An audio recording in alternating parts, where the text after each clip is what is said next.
menurutku itu dua hal yang nggak bisa kita pisahkan Pak memang antara otak kiri dan otak kanan. Contoh gini, otak kanan itu kita ngomongin kreativitas dan lain-lain.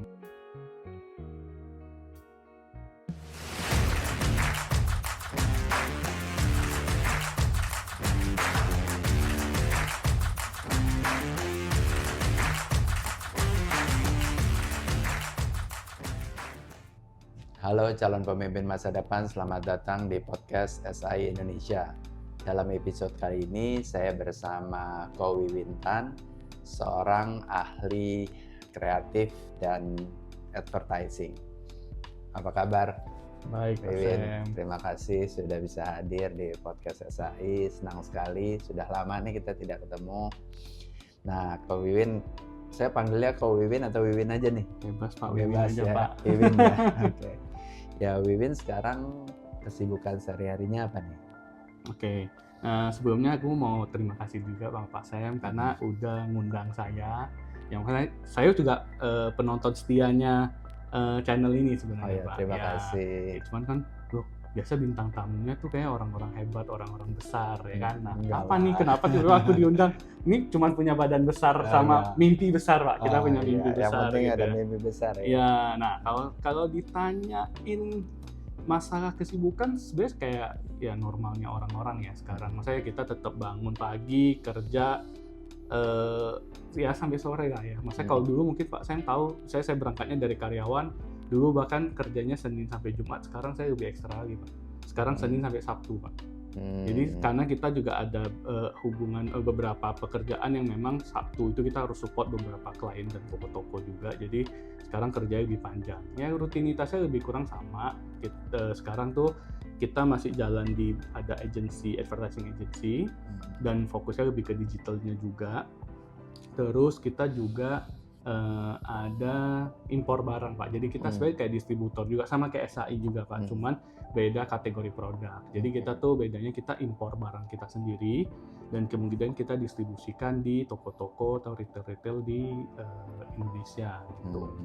Yang ketiga sebenarnya cuman hobi lah ya Pak. Sekarang ini paling lagi seneng ini aja masuk ke bursa Pak, trading gitu. Main saham juga. Main saham. Kripto gitu. Kalau kripto sih nggak terlalu, nggak begitu sih. Tapi lebih ke market Indonesia aja saham. Itu paling fokusnya itu sih kesibukannya sehari-hari. Tapi lebih sibuk ya. Lebih dari Senin sibuk sampai Sabtu dan mungkin tanggung jawabnya ya sekarang ya. Benar. Karena besar kan juga. dulu istilahnya kita kerja sebagai karyawan, kita ya udah kerja menjalankan kewajibannya kita, ya kan. Nah kita terima gaji udah. Ya, sekarang kita harus mikirin, gimana bayar gaji karyawan. Justru sekarang kita jadi berpikir baliknya ke situ gitu. Nah Wiwin, kalau misalnya di dunia advertising kan dulu kita kenal lah ada apa ya istilahnya orang kreatifnya atau orang mungkin yang tukang editnya, editornya. Sekarang dengan ada AI, gimana nih tantangannya di dunia kreatif seperti Wiwin lakukan sekarang?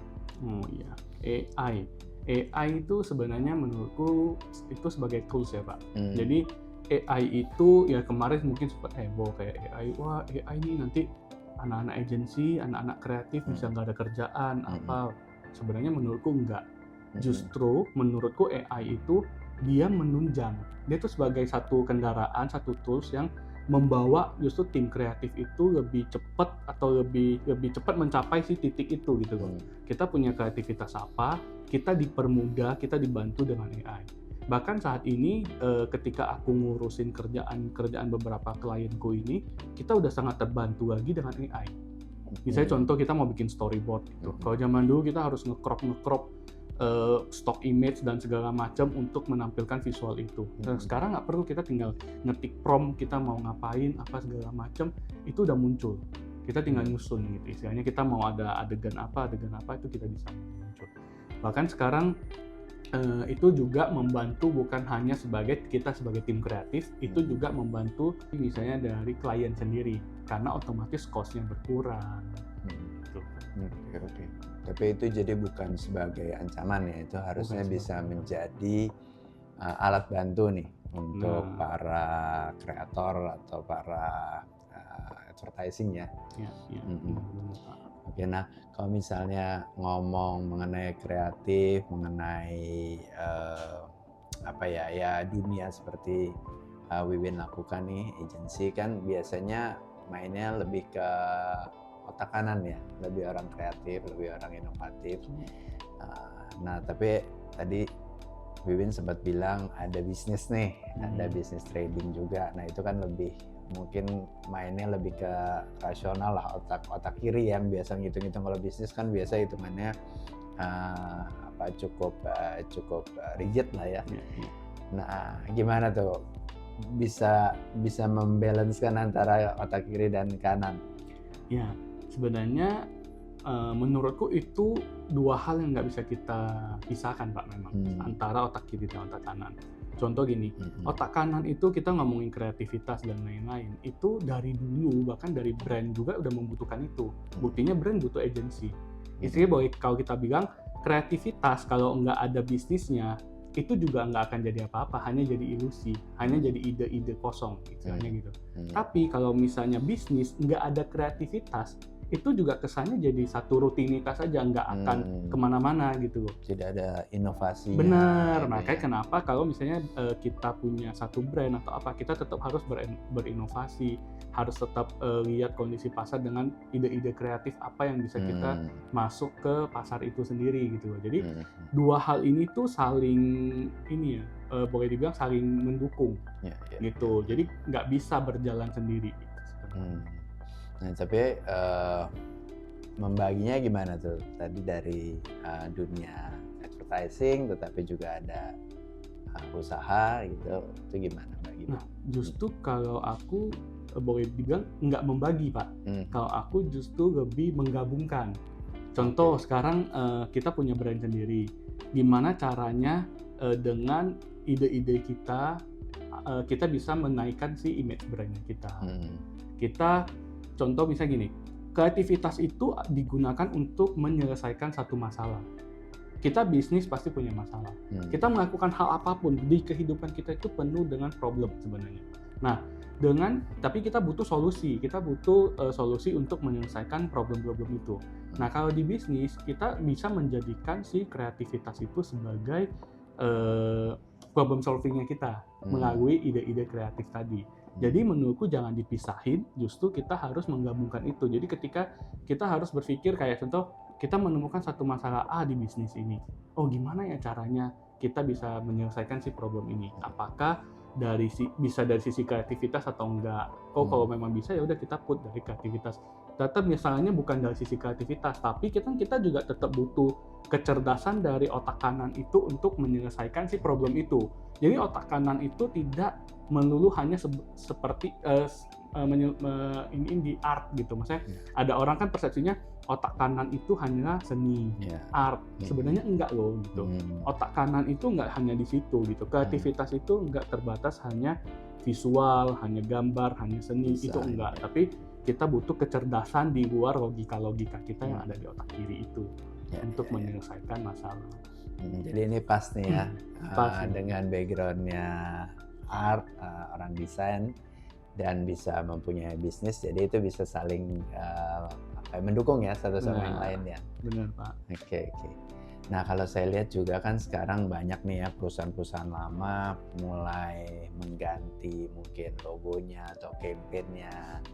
Nah ini kebetulan di PT SAI juga sudah lama nih, perusahaan lama ya, kita dari tahun 1982. Nah menurut Wiwin, apakah memang saatnya mengganti logo atau apa yang lebih menarik, karena mungkin kita harus ngikutin juga ya dengan perubahan zaman, dengan generasi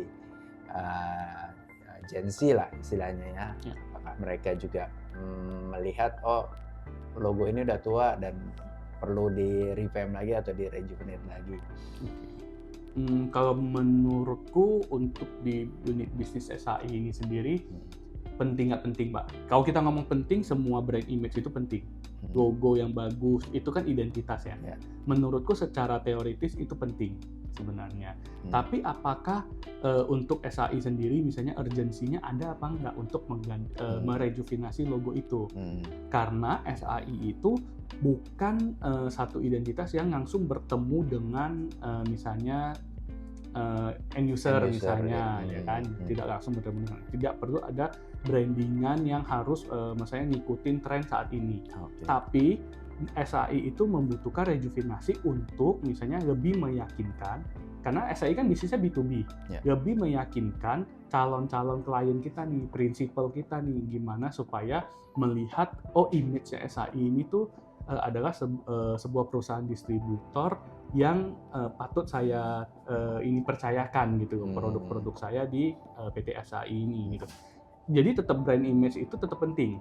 Cuman peruntukannya berbeda. Kita tidak bisa bilang saya perlu rejuvenate untuk Gen Z, itu menurutku belum tentu tepat gitu. Karena tujuan SAI itu adalah untuk B2B, bukan untuk ke Gen Z atau end users-nya itu sendiri. Jadi mungkin gaya logonya juga mungkin tidak perlu yang harus Gen Z banget atau apa, enggak. Tapi gimana caranya kita menciptakan image bahwasanya kita nih adalah perusahaan distributor, kita nih udah punya pengalaman, kita nih terpercaya, kita bisa membangun bisnis, saya membesarkan atau membantu Anda mendistribusi produk-produk Anda supaya lebih besar lagi, lebih luas lagi. Itu yang perlu kita tampilin image-nya. Menurut saya ya Pak. Jadi bukan hanya rejuvenasi di logo, tetapi lebih mengenalkan SAI sebagai perusahaan yang benar-benar bisa dipercaya ya. Untuk produk-produk yang mungkin saat sekarang kan banyak sekali ya produk yang bermunculan di Indonesia, dan kita siap lah menjadi distribusinya seperti itu ya. Benar. Jadi komunikasinya yang mungkin kita perlu rubah ya. Makanya kita sangat penting itu kita bilangnya biasa adalah kita perlu menganalisa targetnya kita. Mau sebagus apapun, balik lagi ke kreativitas, mau sebagus apapun visual yang kita tampilkan, mau sekeren apapun visual itu, tapi kalau tidak berbicara tepat dengan targetnya kita, pesan itu tidak akan sampai, Pak. Jadinya akan miss gitu. Kita terlalu ngomongin memaksakan diri kita mau ke Gen Z dan lain-lain, toh target kita bukan Gen Z gitu misalnya, ya nggak akan nyambung, akan ada gap gitu loh di situ. Maka itu menurutku perlu kita menganalisa si target-target itu. Ya, setuju.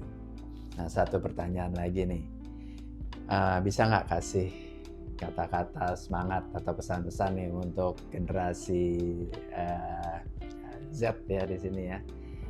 Kan mereka yang saya dengar, yang kita tahu lah mungkin lebih fragile, lebih nggak staff atau semangatnya nggak seperti generasi sebelumnya. Nah, bisa nggak kasih kira-kira pesan-pesannya? Waduh, ini nanti jadi motivator. Nah, sebenarnya kalau ya banyak sih memang sekarang orang ngomong Gen Z itu adalah generasi yang fragile dan segala macam. Tapi sebenarnya kuncinya itu satu sih, menurutku semua orang itu ada titik fragile-nya, Pak. Bukan cuma Gen Z menurutku. Tapi yang penting itu, kalau aku, maksudnya ini dari pandanganku ya, aku ngerasa harus kita yang penting harus punya kekuatan. Kita harus punya daya resilience lah ya, Pak. Kita sebutannya daya resilience, di mana ketika kita jatuh, ketika kita dalam mental down, kita tuh bukan malah kayak kena mental health nih, istilah mental health, tapi kita harus bangkit. Kita yang penting itu bangkit dari apa yang kita alamin kalau kita mengalami down mental itu sendiri gitu. Contoh, bukan berarti orang yang kuat bukan berarti dia nggak bisa jatuh. Orang yang kuat itu tetap akan bisa jatuh, tapi gimana ketika kita jatuh itu kita harus bangkit lagi. Sama contoh misalnya kalau orang Gen Z bilang dikit-dikit mental health, sebenarnya nggak apa-apa gitu ya. Ya sebenarnya nggak apa-apa. Kita tuh sebenarnya mau sedih, mau nangis, mau apa, itu nggak masalah sebenarnya. Tapi setelah itu yang penting kita jangan lemah. Yang penting dari situ kita bangkit lagi. Itu juga sebenarnya yang aku rasakan ketika melakukan bisnis sendiri, Pak. Orang bilang bisnis itu butuh modal dan segala macam. Problem yang saya alami bukan dari modalnya, modal kita bisa nyari investor. Tapi ketika kita jalanin bisnis kita itu, gimana kita bertahan dengan bisnis kita itu kekuatan kita, mental kita, itu yang paling penting justru. Jadi ya kita harus, kalau boleh di quote-unquote-nya ya kita jangan lemah. Intinya kita tetap harus kuat. Kuat itu bukan berarti kita nggak boleh lemah, kita nggak boleh jatuh, tetapi kita harus bisa bangkit. Iya, yang penting itu sih kuncinya. Mantap. Jadi modal utama bukannya uang ya di sini, modal Bukan. utama harusnya semangat dan tahan banting ya kalau untuk menjalankan bisnis. Oke, terima kasih sekali. Terima kasih Pak Pak Sam. Senang sekali bisa memberikan sharing-sharing bermanfaat yang kita semua. Mungkin ada kenang-kenangan sedikit. Terima kasih nih Pak Sam. Sama-sama. Demikian podcast SI Indonesia bersama Wiwin Tan, seorang ahli di kreatif dan advertising. Semoga podcast kali ini juga bisa memberikan manfaat dan inspirasi bagi calon pemimpin masa depan. Sampai jumpa di podcast SI selanjutnya. Salam calon pemimpin.